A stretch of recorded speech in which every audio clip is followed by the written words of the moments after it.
प्रभु का परम पूज्य गुरु महाराज के चरणों में नमन करता हूं और आप सबको प्रणाम करता हूं। ये देश यहाँ पर अविद्या माया का राज है। सत्यलोक मंडल इस सहज धन से केवल सहज धन कवल से नीचे का जगत और उसके नीचे का संसार, ये स्थूल जगत, यहाँ की नियंता, यहाँ की नियंत्रक, यहाँ की संचालिका मातेश्वरी।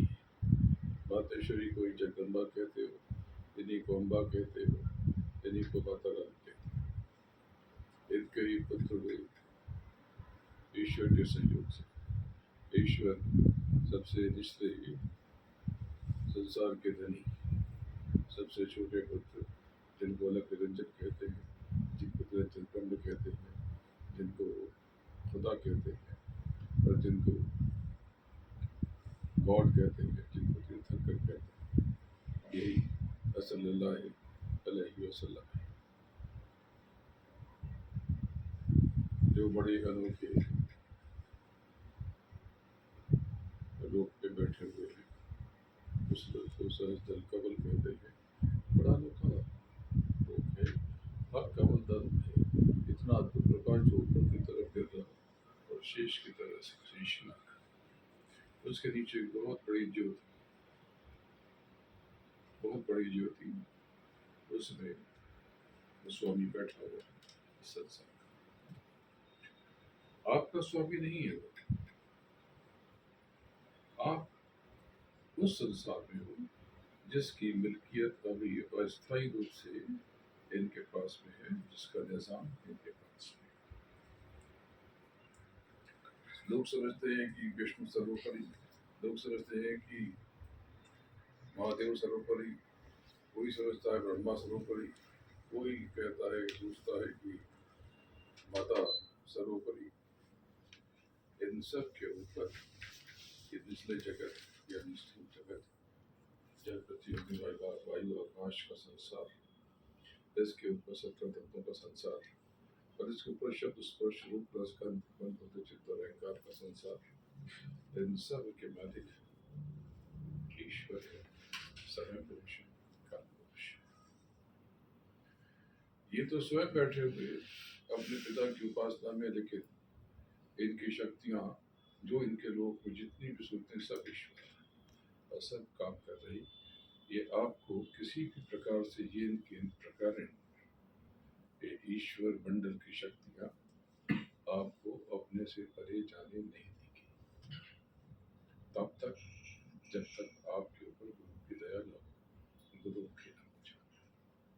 ऐसे तो इन तक भी पहुंचना आसान नहीं है, दो बजो किवाड़ को पार करके इन तक पहुंचना सरल और सहज नहीं है। ये जो देवी देवता और माता रानी है, एक बात समझ लो कि ये सब सूरत के गढ़ के नीचे, आप इनके ऊपर, आप नीचे गणपति मूलाधार चक्र में, उसके ऊपर ब्रह्मा, उसके ऊपर विष्णु, उसके ऊपर शंकर, जिनको महादेव कहते हैं, देवों के देव, उसके ऊपर जगदम्बा और उसके ऊपर सूरत। इस भेद को समझ लो कि जैसे ही सूरत आज्ञा चक्र जग जाता है, आज्ञा चक्र खुल जाता है, सूरत को अपना बोध होने लगता है, लेश मात्र का भी, उसके ऊपर से जगदम्बा का, ब्रह्मा का, विष्णु का, शंकर का, गणपति का और सारी दैविक शक्तियों का नियंत्रण हल्का हो जाता है। और जैसे ही मिलोनी गांठ खुली, जड़ और चेतन की गांठ, 5 तत्वों के मूल की गांठ, सारा बंजरी बदल जाएगा। आप क्या फंसे हुए, क्या रोते, आपको क्या मिल सकता है? आज मेरे पास एक परिवार आया, मुझे बहुत दुख हुआ।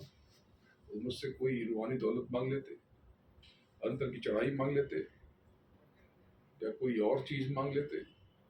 वो रो रहे थे फूट फूट के, क्योंकि उनकी देवी जी रो रही थी, क्योंकि उनकी देवी जी का ट्रांसफर उनकी कंपनी में कहीं और कर दिया गया और वहां पर ज्यादा काम करना पड़ेगा, ऐसा वो कह रही थी कि वहां बहुत काम करना पड़ेगा और वो लोग बहुत परेशान करेंगे। ये उन्होंने विचार कर लिया।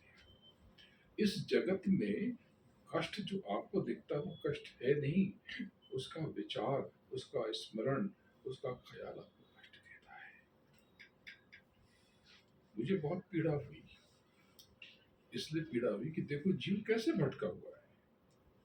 मेरे पास आकर के भी या किसी के पास जाकर के भी वो अपना कुछ कुछ मांग लेता, कुछ कमाई कर लेता, अरे भौतिक ही मांग लेता, जड़ का ही मांग लेता। एक कंपनी से दूसरी कंपनी के स्थानांतरण में वो मेरी मदद चाहता है। अब आया है तो दया तो होगी, लेकिन अफसोस ज्यादा हुआ मुझे, वो दया किसी और काम आ सकती थी। अरे ये तो तुम आज्ञा चक्र पे सुरसुरी हो जाती तो तुम हुक्म देते तो ऐसे ही तुम्हारा काम हो जाता। ये देखते हो बहुत से लोग को जाओ तुम्हारा काम हो जाएगा, जाओ तुम्हारा काम हो जाएगा। उनके पास कोई सिद्धि नहीं है, वो सिर्फ आज्ञा चक्र से जरा सा आगे बिरौनी घाट के आसपास वारिधियां सिद्धियां घूम रही, बस उनको भी नहीं पता, उनको भी नहीं पता, क्योंकि आप खोली नहीं, दृष्टि खोली नहीं, बोल रहे हैं, लेकिन बस वो और लोगों से कुछ अच्छा कर रहे हैं, कुछ बेहतर कर रहे हैं, लेकिन वो भी बंद आंख में नहीं। अनंतों जन्मों से आपकी जब से आंख बंद हुई तब से आप फंसे पड़े हो। बंद आंख पैदा हुए, बंद आंख मर जाओगे क्या? विचार करो। मैं तो कहता हूँ मैं आपका साथ इतनी गहराई से देने को तैयार हूँ कि आप केवल 2.5 घंटे दे दो मुझे। मैं अगले कुछ महीनों में, कुछ हफ्तों में, कुछ समय में आपका सब कुछ आमूल चूल से बदल के न रख दूं तो कहना। जय इतनी दया सृष्टि में बहुत कम। तो चलो बहुत आगे की बात अब आगे बताऊंगा। अब मैं विदेश यात्रा पर निकल रहा हूँ। मैं यहाँ से यूरोप में करीब 10-11 दिन बिताने के बाद फिर आगे बढ़ करके पश्चिम में थोड़ा कनाडा में चला जाऊंगा और कनाडा से मैं संयुक्त राज्य अमेरिका चला जाऊंगा और वहाँ से पुनः यूरोप लौटूंगा और फिर आकर के 2 महीने का ये प्रवास होगा। लगभग 2 महीने के प्रवास के पश्चात फिर आप सब गुरु पूर्णिमा की तैयारी करो। इस बार की गुरु पूर्णिमा का कार्यक्रम घोषित हो जाएगा पश्चिमी उत्तर प्रदेश में। शहर आपको बता दिया जाएगा, समझ लो कि मुरादाबाद या उसके आसपास। तो जैसा भी आप जगह तय होते ही ये घोषित कर दिया जाएगा। तो पश्चिमी उत्तर प्रदेश में इस बार की गुरु पूर्णिमा 10 तारीख का सुबह का प्रातः पूजन सब होता है। जो भी कार्यक्रम होगा घोषित हो जाएगा, आपको बता दिया जाएगा, तय होते ही आपको सूचना दी जाएगी। और इस बार का यज्ञ बड़ा विलक्षण और बहुत विहंगम होने वाला है। आप सब तैयारी करो, कोई छूटना नहीं, और आप ऐसी दया लेकर के जाओगे जो आपने सोचा नहीं। आगे समय इतना बुरा आने वाला है, आपको अंदाजा नहीं है। देखो जो मैंने कहा था यज्ञ के समय चिल्ला चिल्ला के रोज कहता था कि बाजार खराब हो जाएगा, शेयर बाजार खराब हो जाएगा, भूकंप आएगा। 28 तारीख से चंडी लाल लाल आंखों से देखेगी। देखो 28 तारीख को कितने हजारों लाखों लोग मर गए। अभी ये आपने देखा नहीं, ये तो शुरुआत है। मैंने कहा था कि सोने के भाव बढ़ेंगे, तेजी आ जाएगी। तो अभी जब भाव घटे 84,000 आ गया तो मुझसे लोगों ने कहा कि आप तो कहा था कि भाव बढ़ेंगे। मैंने कहा जो कहा था वो होगा। अभी देखो 16 लाख के पास आ गए 2 दिन में, 2 दिन में। अरे अभी देखो क्या क्या होता है। लेकिन ये जैसे बढ़ेगा आने वाले कुछ सालों में धड़ाम भी होगा, ये भी लिख लो। संपत्ति के भाव में और सोने के भाव में और शेयरों के भाव में आने वाले कुछ सालों में बहुत बेचैनी आएगी। बाजार टूटेगा या बढ़ेगा ये अलग बात है, लेकिन इसके कारोबारी पस्त हो जाएंगे।